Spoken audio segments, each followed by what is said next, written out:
Aujourd'hui, c'est la première journée de la Semaine nationale de la vérité et de la réconciliation. Comme premier geste d'engagement vers la vérité et la réconciliation, reconnaissons sur quel territoire autochtone nous vivons. Nous apprenons, nous rions, nous travaillons et nous aimons. Apprenons quels sont les traités qui ont été signés avec les Premières Nations, lesquels sont en train d'être établis et quelles promesses ont besoin d'être honorées. Au nom du Père et du Fils et du Saint-Esprit. Dieu créateur. Aujourd'hui, nous entamons la difficile semaine nationale de la vérité et de la réconciliation. Donne-moi le courage d'être témoin de la vérité, de dénoncer l'injustice et de cheminer vers la réconciliation. Aide-moi à faire résonner dans tout mon être le message que chaque enfant compte. Au nom du Père et du Fils et du Saint-Esprit. Amen.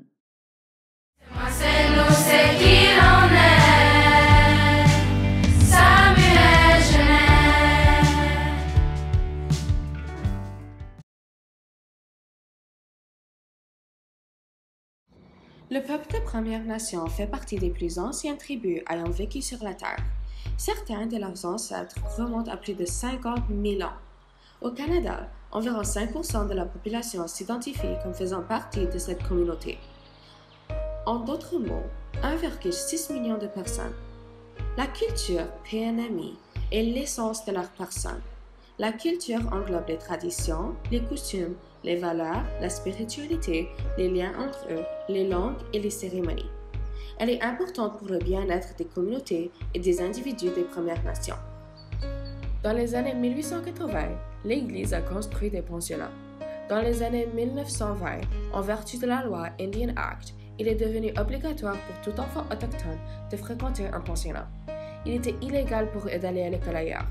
Cela faisait partie d'une stratégie visant à les éloigner de leur famille et de leur culture afin de les isoler. Encore aujourd'hui, les communautés Premières Nations font face à des problèmes de violence, les déplacements forcés, la suppression des droits, des abus et des possessions des terres. La raison pour laquelle nous portons une chemise orange en ce jour est de sensibiliser le public à l'expérience des pensionnats et aux traumatismes subis par des milliers de personnes. La couleur orange signifie la chemise orange qui a été arrachée de Phyllis Jack Webstad lors de sa première journée d'école et elle représente les pertes subies par des milliers d'enfants, leur communauté et leur famille. Le jour de la vérité et de la réconciliation, le 30 septembre, est considéré une journée de deuil pour commémorer les enfants décédés dans les pensionnats.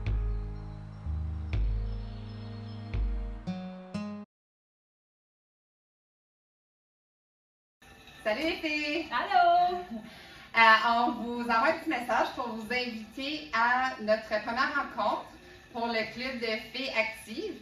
Donc, on va se rencontrer mardi, le 27 septembre, à 10h55 au local 229. Puis les girls, même si vous n'avez pas écrit votre nom à la foire, n'hésitez pas, venez quand même nous voir, vous faites que c'est pas trop tard pour vous inscrire. Même les enseignantes, si ça vous intéresse, vous pouvez venir nous voir mardi prochain. Oui, vous êtes toutes les bienvenues. On a super hâte de vous voir puis de commencer toutes nos activités. C'est ça. À mardi! Bye!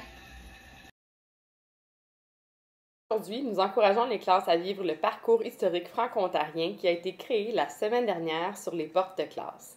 L'itinéraire est disponible dans le SAM Renseigne. Bravo à la classe de Mme Bridget Little qui gagne le concours de porte et un dîner pizza.